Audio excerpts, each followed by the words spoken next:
Guys, keep praying tayo sa ating pamilya guys. Lalong-lalo na ngayon. May sakuna nangyayari ngayon. Bagyo, lindol. Lahat na yata. Diyos ko Lord. Pray lang tayo guys kasi wala naman tayong ibang magagawa kundi kumapit kay Lord. At higit sa lahat, lagi nating kontakin ang ating pamilya guys. Alam nyo, ako lagi kong tinatawagan yung aking mga anak kasi independent talaga sila. Dadalawa sila sa dorm na nakatira kasi nag-aaral sila guys. So ngayon, lagi ko silang minomonitor, lagi ko silang tinatawagan.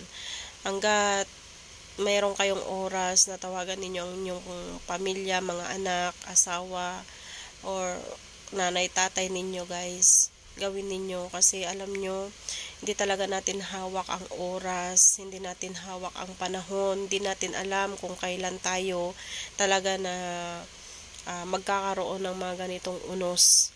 Kaya guys, kayo dyan,